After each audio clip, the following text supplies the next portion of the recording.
आइए, welcome to my channel Hindi code. तो इस चैनल में हम लोग बिल्कुल बेसिक से कोडिंग सीखने जा रहे थे। तो हमारा चल रहा था HTML का सीरीज़। पिछले एपिसोड में हमने सीखा था HTML टैग्स, मेजर टैग्स सीखे थे, अभी और बहुत सारे टैग्स बाकी है। तो आज हम लोग सीखने जा रहे हैं, ये देखिए सामने लिखा हुआ है ना, आपका टॉपिक सामने लिखा हुआ। आज हम लोग सीखने जा रहे हैं ब्राउज़र्स टूल्स क्या होते हैं एंड वेब स्ट्रक्चर, वेब का स्ट्रक्चर क्या होता है, वेब जो होता है ना वेबसाइट, उसका स्ट्रक्चर क्या होता है। तो आइए शुरू करते हैं। सबसे पहले ये सारी चीज़ें तो आपको याद होगी, पिछले एपिसोड में हम लोगों ने सीखा था। हाँ, ये सारे टैग्स हम लोगों ने सीखा था, लिंक बनाना हम लोगों ने सीखा था। तो इसको करते हैं बंद और हम लोग बनाते हैं एक और फोल्डर हम लोग बनाते हैं आज 02 के नाम से। इसको बाहर निकालते हैं, मूव करते हैं क्योंकि ये इमेज के अंदर बन गया था। ठीक है, इसके अंदर एक और फाइल बनाते हैं index.html, या फिर स्ट्रक्चर बना देते हैं structure.html। ठीक है, इसी में आज हम लोग कोड करेंगे। तो इसको करते हैं ओपन। एक मिनट, बॉयलर प्लेट मार दिया। अब यहाँ पे लिख देते हैं वेब स्ट्रक्चर।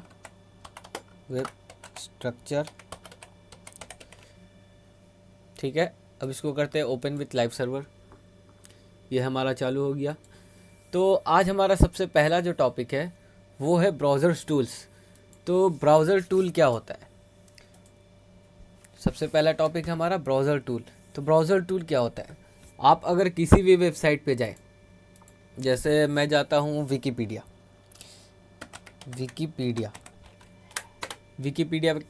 केस पे गया, वेबसाइट पे। ठीक है, अब हमें सीखना था ब्राउज़र टूल क्या होता है।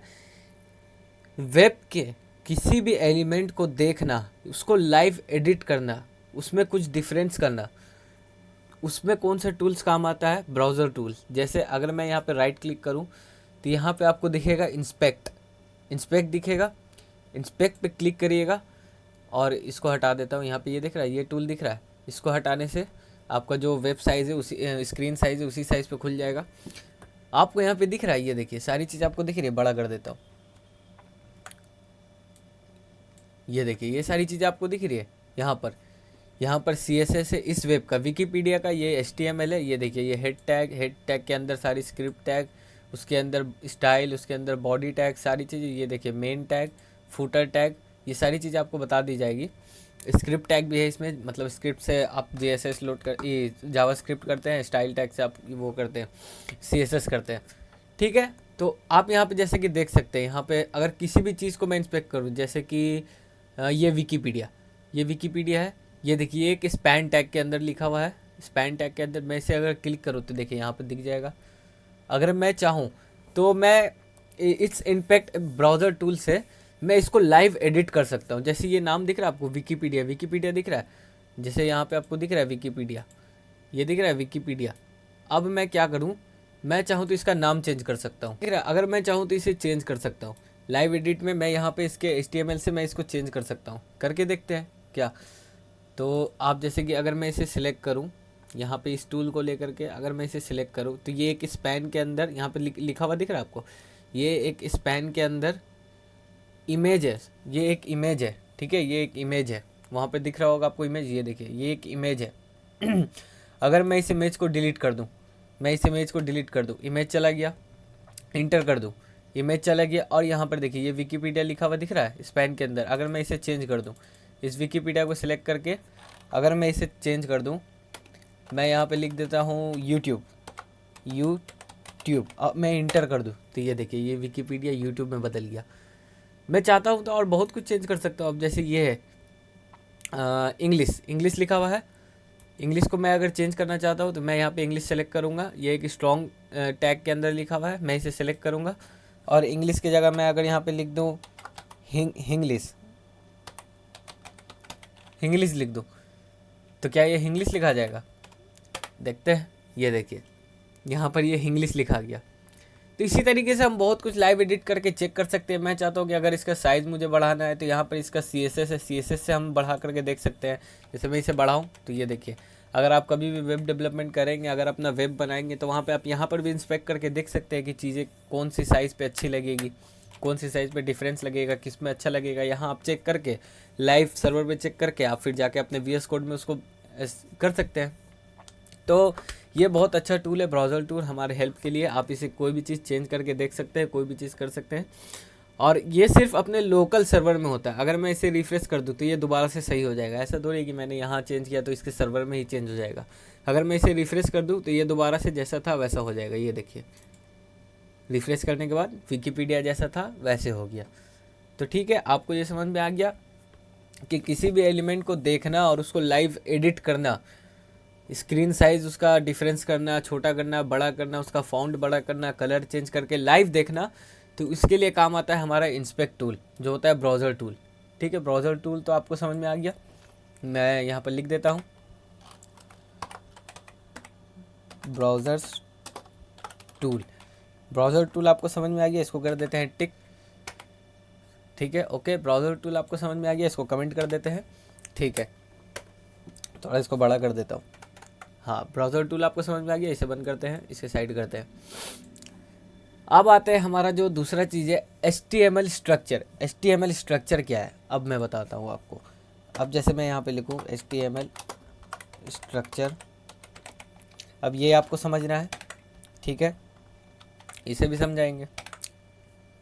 अरे क्या हो गया, HTML स्ट्रक्चर आपको समझना है, HTML स्ट्रक्चर भी बताएंगे। HTML स्ट्रक्चर बेसिकली है क्या, तो उसको समझाने से पहले मैं आपको एक चीज़ समझाना चाहता हूँ। जैसे इसे बड़ा करता हूँ। अब जैसे मेरे पास मैंने 2 वेब बनाया है, एक ये है, एक ये है। ये हमारा होम टैब है वेब का, ये जो दिख रहा है ना, ये होम टैब है। ठीक है, अब मैं चाहूँ तो यहाँ पर एक जैसे स्ट्रक्चर होता है ना वेब का, जैसे इसका स्ट्रक्चर है, मैं यहाँ पे एक नेविगेशन बार बना सकता हूँ। मतलब ये वेब का हेड होगा। ठीक है, ये मेन पार्ट होगा, मतलब बॉडी पार्ट वेब का, ये मेन पार्ट होगा। यहाँ पे कुछ कंटेंट होगा और ये फुटर होगा। फुटर आप बहुत से वेब में देखते हैं, फुटर होता है, मतलब उसका लाइसेंस होता है, बहुत से में उसका ऑथेंटिकेशन होता है, कॉन्टैक्ट डिटेल, बहुत सारी चीज़ें होती है। तो मैं चाहूँ तो इसे 2 तरीके से बना सकता हूँ। एक ये हो गया, इसमें भी एक हेड होगा, इसमें भी एक मेन होगा, इसमें भी कुछ कंटेंट होगा वेब के बारे में, कुछ इमेज होंगे, और ये फुटर होगा। ठीक है, मैं चाहूँ तो इसे 2 चीज़ से बना सकता हूँ। कैसे, सबसे पहले मैं ये भी एक डिव बनाऊँ, डिव टैग हम समझेंगे, ये भी एक डिव बनाऊँ, ये भी एक डिव बनाऊँ, मतलब ये सारे डिव रहेंगे, डिव डिव डिव डिव के अंदर जो रहेगा हमारा कंटेंट रहेगा। या फिर मैं एक वेब के स्ट्रक्चर की तरह बनाऊँ। वेब की स्ट्रक्चर मतलब मैं यहाँ पे एक हेडर बनाऊँ, हेडर टैग बनाऊँ, उसके अंदर सारी चीज़ें बनाऊँ। सॉरी, राइटिंग के लिए माफ़ करना, लिखता नहीं हूँ ना मैं ऐसे। ये हो गया हेडर टैग, मैं यहाँ पे हेडर टैग बनाऊँ, और फिर मैं यहाँ पे एक मेन टैग बनाऊँ, मेन टैग बनाऊँ। ठीक है, मेन के बाद मैं यहाँ पर एक आर्टिकल टैग बनाऊँ, आर्टिकल टैग बनाऊँ। उसके बाद मैं यहाँ पे एक फूटर टैग बनाऊँ। तो इन दोनों में डिफरेंस क्या है वो भी बताऊँगा।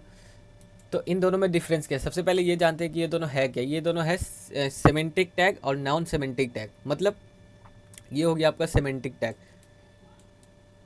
Semantic tags, semantic tags. ठीक है, ये हो गया नॉन सेमेंटिक।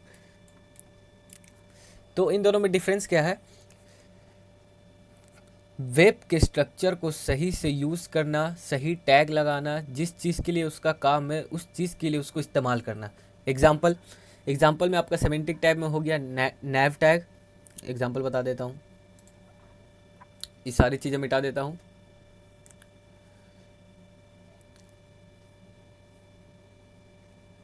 हाँ, अब आते हैं सेमेंटिक टैग,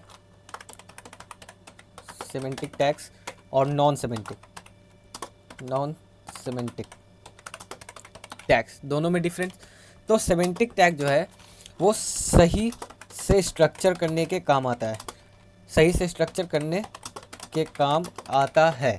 ठीक है, और नॉन सेमेंटिक जो है वो आप सिर्फ डिव के अंदर, मतलब एक कंटेनर बना के उसे बना सकते हैं। जैसे इसका एग्जांपल हो गया आपको, एग्जांपल में आपको हो जाएंगे टैग, नैव टैग, नैव के बाद हेडर, सॉरी पहले हेडर होता है, हेडर टैग भी हो सकते हैं, फुटर टैग भी हो सकते हैं, फुटर टैग। उसके बाद सेक्शन टैग, सेक्शन भी हो सकता है, आर्टिकल टैग भी हो सकता है। ये सारे इसके एग्जांपल है। नॉन टैग में तो आप कुछ भी डिव दे सकते हैं, आप स्पैन दे सकते हैं, ठीक है।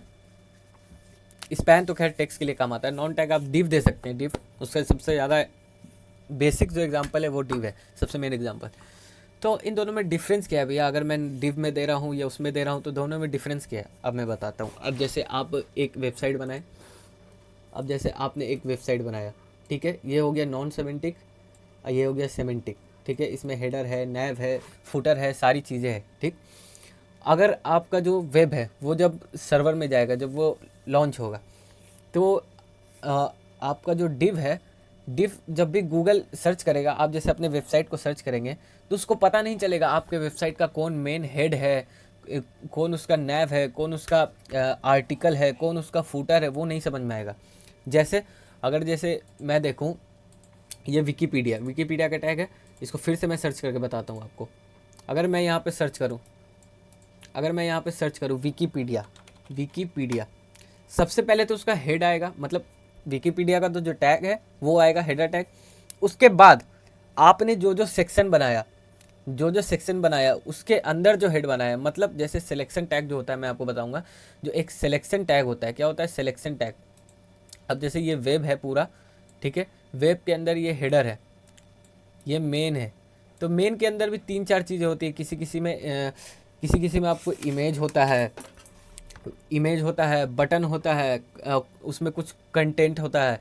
अब जैसे यहाँ पे आपको ढेर सारा बटन है, यहाँ पे आपको ढेर सारा इमेज है, तो इन चीज़ों को भी अलग अलग बांटा गया। ये तो मेन हो गया, मेन के अंदर भी 3 चीज़ें, इन तीनों में भी अगर जैसे ये एक सेक्शन हो गया, सेक्शन टैग। अब जैसे ये मेन हो गया, मेन के अंदर 3 सेक्शन टैग है, और इस सेक्शन के अंदर भी एक हेड होगा जो इमेज के बारे में बताएगा, हेडर टैग होगा जो इमेज के बारे में बताएगा, फिर उसके अंदर भी कुछ कंटेंट होगा, मतलब उसका भी कुछ मेन होगा जिसमें ढेर सारी इमेज होगी। तो इस जो सेक्शन का हेडर है, मतलब हेडर टैग जो उसमें हेडिंग उसका लिखा जाएगा, तो एक हो गया इसका हेड, पूरे वेब का हेड जो यहाँ पर शो होगा आपको। और ये जो सेक्शन टैग है, जो अलग अलग मेन के अंदर जो कंटेंट है, जो अलग अलग कंटेंट है, उसमें जो सेक्शन लगाया गया है। अब जैसे इसका भी एक सेक्शन होगा, इसका भी एक सेक्शन होगा, इसका भी सेक्शन होगा। मान के चलिए इसमें सिर्फ इमेज है, तो इमेज का भी एक हेड होगा कि किस चीज़ के बारे में इमेज है, फिर इमेज होगा उसका। तो ये इसका जो हेड है वो भी आपको शो करेगा, इसका जो हेडिंग है उसका भी आपको शो करेगा। ये होता है सेमेंटिक टैग से बढ़िया से लिखने का, अच्छे से लिखने का फ़ायदा। गूगल आपको कौन कौन सा उसका हेड है, कौन कौन उसका मेन टॉपिक है, वो सारी चीज़ें भी सर्च करके देता है। यहाँ पे आपको दिख रहा है, सिर्फ विकीपीडिया नहीं सर्च किया, उसके कौन कौन मेन टॉपिक है वो सारी चीज़ें ये सर्च करके दे रहा है। इतना तो आपको समझ में आ गया होगा, ठीक है, बढ़िया है। अब हम आते हैं कि भैया आप बहुत देर से बोल रहे हैं ये डिव टैग और ये ठीक है, स्ट्रक्चर तो आपको समझ में आ गया। अब आते हैं, बहुत देर से आप बोल रहे हैं ये डिव टैग और ये सेक्शन टैग, ये दोनों है क्या। अब मैं आपको बताता हूँ। जैसे सर्च इंजन में शो होने के लिए, जैसे मैं सर्च करता हूँ अगर विकीपीडिया, सर्च इंजन में सारी चीज़ों का जो मेन हेड होता है, हेड जैसे किसी स्ट्रक्चर का कौन कौन हेड होता है, वो सर्च इंजन जो सर्च हो जाता है, जो शो करता है यहाँ पे, वो सेक्शन के अंदर के हेड को ही करता है। अब जैसे मैं बताता हूँ आपको, मैंने एक सेक्शन टैग बनाया, पहले एक डिव बना देता हूँ। एक डिव मैंने बनाया, ठीक है, ये डिव टैग होता है। डिव टैग क्या है, डिव टैग भी एक कंटेनर है, सेक्शन टैग भी एक कंटेनर है। ये डिव टैग है, डिव टैग भी एक कंटेनर है, इसके अंदर हेड होगा, इसके अंदर जो भी उसका कंटेंट है, उसका जो अगर फुटर है, और ये भी सेक्शन टैग भी एक कंटेनर है।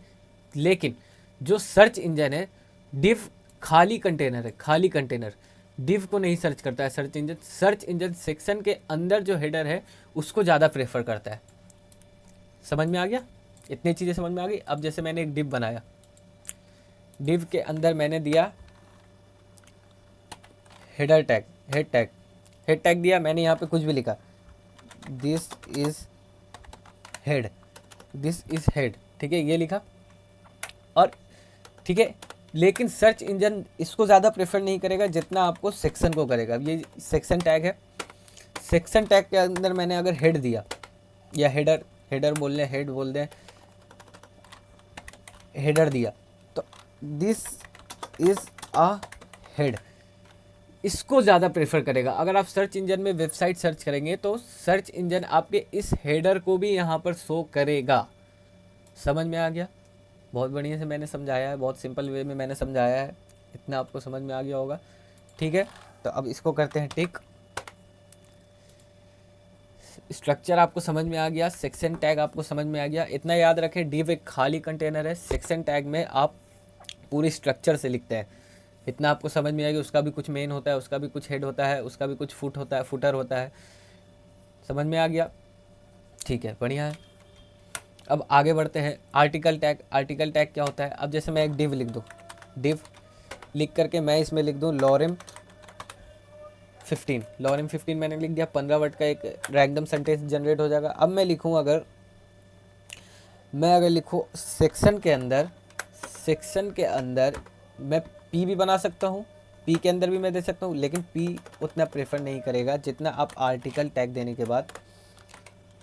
अगर आप आर्टिकल टैग देते हैं और इसमें लॉरेम लिखते हैं, लॉरेम 15, तो एक वेब होता है, जो जैसे ये वेब है, होम पेज है, यहाँ पे एक हेड होगा, यहाँ पे एक मेन होगा। मेन के अंदर आप कुछ आर्टिकल लिखना चाहते हैं तो आपको ये आर्टिकल टैग ज़्यादा प्रेफर करना चाहिए।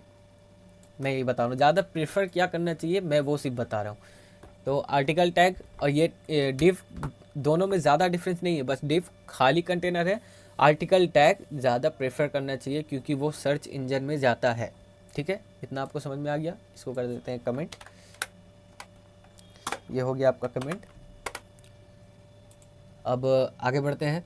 आगे आपका हो गया फूटर टैग। फूटर टैग क्या है? अब जैसे मैंने एक डिव बनाया, हाँ, डिव के अंदर मैंने लिखा main header tag. Header tag, ये हेडर हो गया। हेडर में मैंने लिख दिया लॉरेम 5। ठीक है, उसके नीचे मैंने बनाया मेन टैग। मेन टैग के अंदर मैंने लिख दिया लॉरेम 5। ठीक है, अब मैंने उसके अंदर बनाया फूटर टैग। फूटर टैग के अंदर अगर मैंने लिख दिया लॉरेम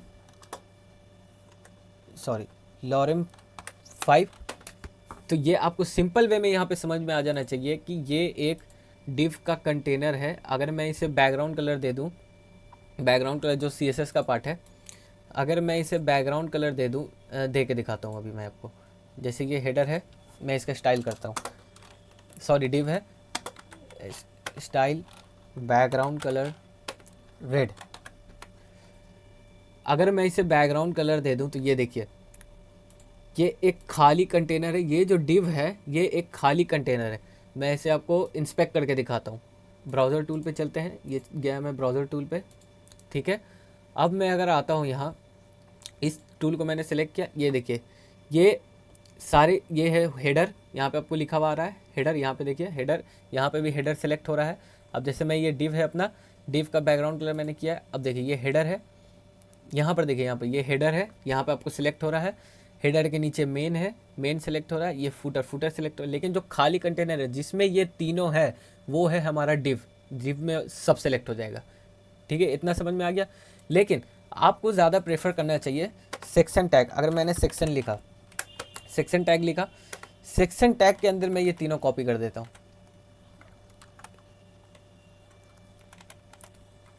अगर मैंने ये कॉपी करके यहाँ पेस्ट किया और इसका भी बैकग्राउंड कलर दे देता हूँ,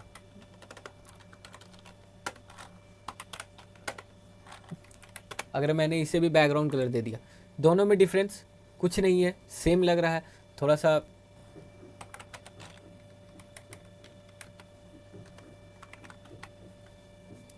अब देखिए, यहाँ पे मैंने मार्जिन दे दिया थोड़ा CSS की मदद से। अब मैं आपको दिखाता हूँ।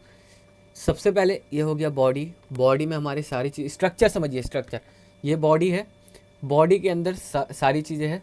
ठीक है, HTML के अंदर हेड के अंदर आपका टाइटल आ गया, वेब स्ट्रक्चर, ये जो है वेब स्ट्रक्चर टाइटल आ गया आपका। टाइटल के बाद आपका आ गया बॉडी ये पूरा है। अगर मैं इसे साइज़ और विड्थ दे दूँ तो ये पूरा ले लेगा। अभी जितना है उतने में बताता हूँ। फिर बॉडी के अंदर आ गया आपका डिव में आपका तीनों चीज़ें, हेडर है, मेन है, फुटर है, तीनों है।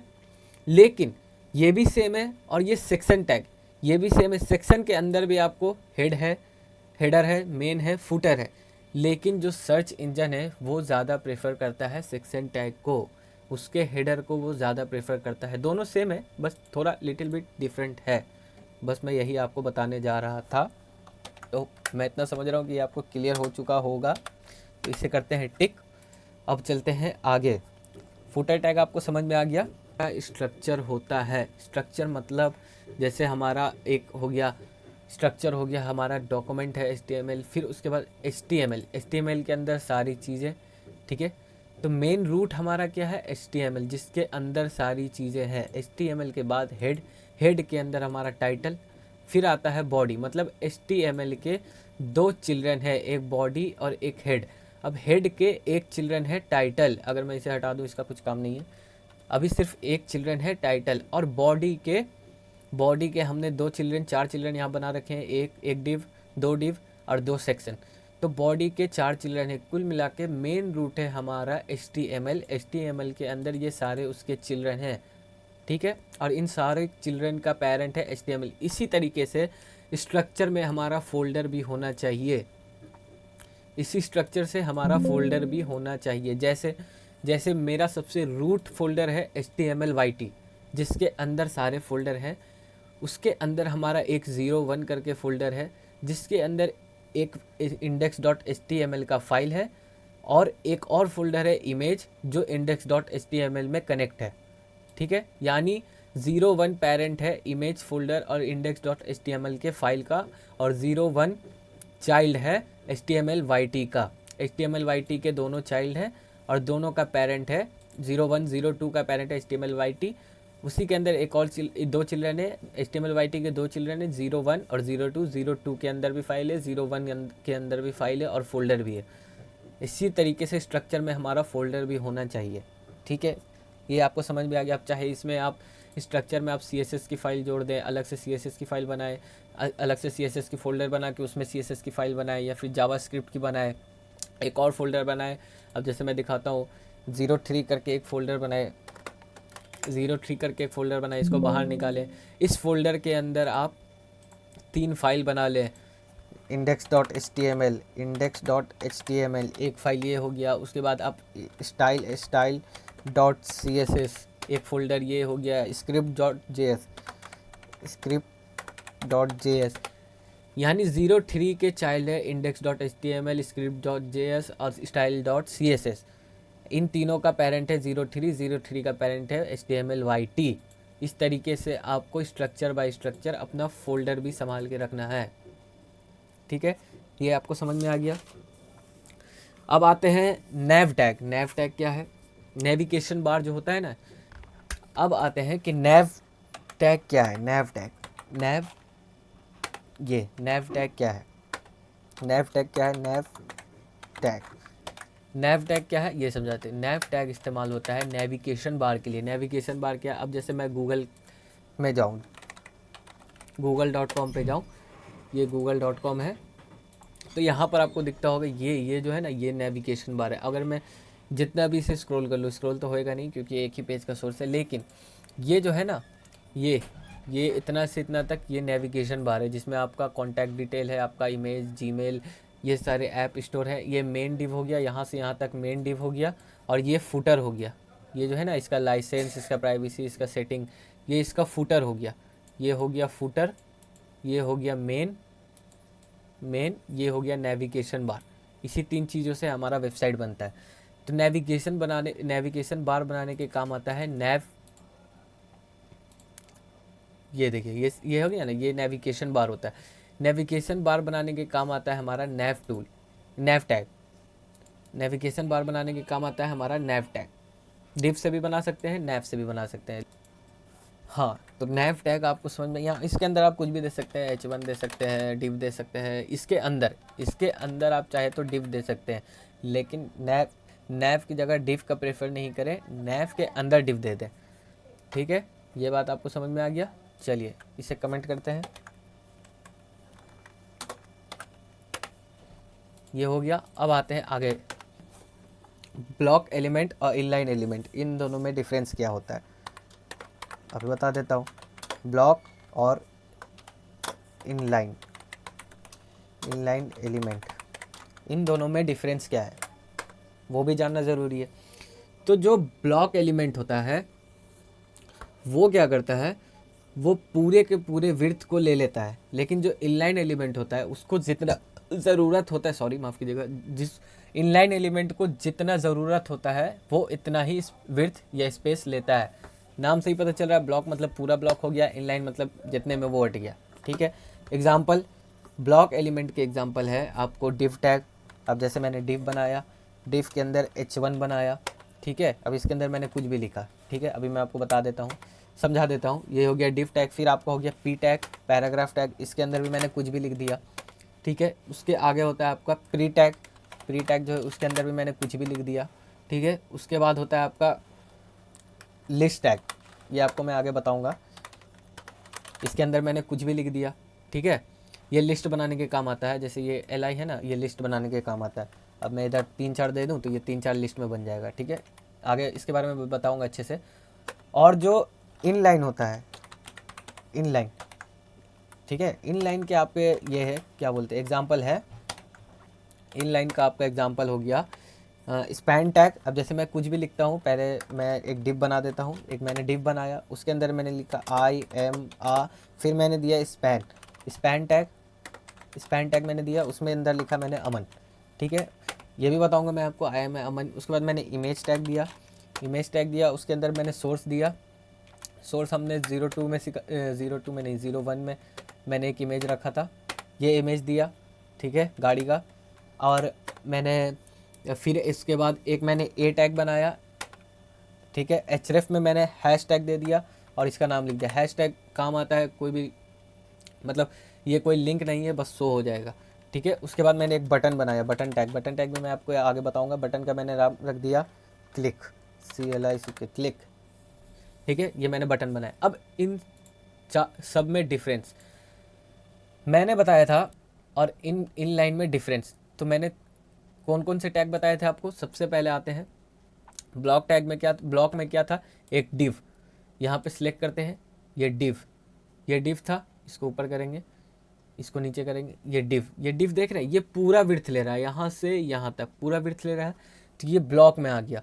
ब्लॉक डिव के बाद मैंने आपको बताया था पी टैग भी देखिए यहाँ पर, इसको नीचे करेंगे, पी टैग भी पूरा ले रहा है। प्री टैग वो भी पूरा विड्थ ले रहा है। लिस्ट टैग भी आपको 4 मैंने लिस्ट बताए थे, ये भी पूरा विड्थ ले रहा है। मतलब इसको जितना ज़रूरत है उतना ही नहीं लेगा, लेकिन पूरा लेगा। अब आते हैं इनलाइन में, यहाँ पे दिख रहा है इनलाइन पे मैंने एग्जांपल बताया था।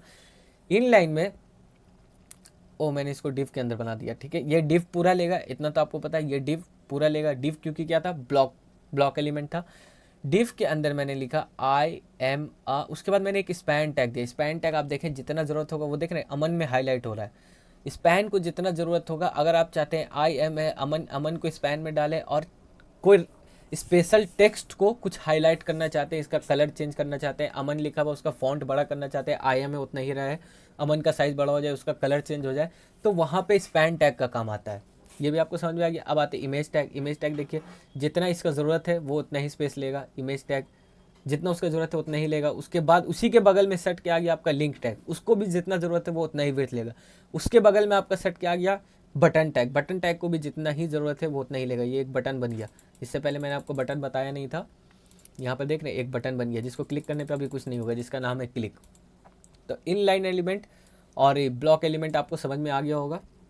ये सारी चीज़ें मैंने आपको बता दी। टेक्स्ट के अंदर को कंटेनर हाईलाइट करने के लिए, अगर टेक्स्ट के अंदर कोई चीज़ हमको हाईलाइट करना है कंटेंट को, तो उसको स्पैन टैग में डाल दे और उसको हाईलाइट कर दे। जैसे मैं अगर स्पैन टैग के अंदर एक लगा के दिखाता हूँ आपको, ये मैंने लिखा था स्पैन, इसका स्टाइल करके दिखाता हूँ। अब मैं अगर इसकी स्टाइल कर दूँ STYLE style, colour is equal to red कर दूँ, तो ये अमन रेड हो जाएगा। ये देखिए हो गया। अगर आप चाहते हैं कि कुछ एक टेक्स्ट के अंदर के एक कंटेंट को कुछ हाईलाइट करना या फिर ज़्यादा कंटेंट को हाईलाइट करना, तो आप इसमें कर सकते हैं, ठीक है। इतना समझ में आ गया आपको, ठीक है, बढ़िया। तो आज के लिए इतना ही रखते हैं।